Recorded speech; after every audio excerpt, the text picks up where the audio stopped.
Your destination is on the left. Magandang gabi mga ka-venture! Nandito tayo ngayon sa Garden 38 kasama ang Big Bike Underground PH para kumain sa Saucy Wings Imus Branch. Pagpasok mo pa lang, panalo na agad ang ambience. Maluwag, maliwalas, at presko ang vibe. Perfect ang tambayan after ng isang mahabang ride.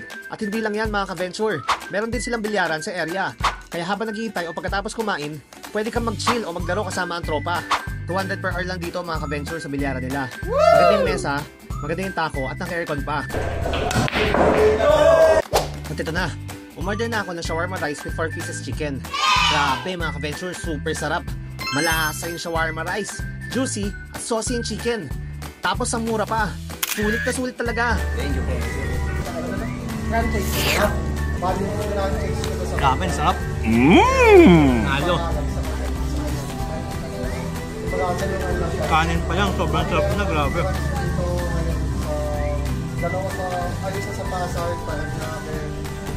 Tapos sa Tagaytay sa July. Tapos ito nag-start ng Sarap. tayo na kami. Ano yung flavor mo nito? Garlic parmesan tsaka buffalo wings. Try mo din sa amin salted. Sir, good evening po. Good evening sir. Saan po pala tong Saucy Wings? Ito po nakalocate yan sa Imus Air Road, Cavite. Garden 38, dati siya sa Sea Oil. Crossing lang siya para ano. Anong oras po kayo nagbubukas, sir? Nagbubukas kami ng mula 2 hanggang 10. 2 Onward, PM. May marami pang nabili hanggang 11. 2 p.m. to 10 p.m. 2 p.m.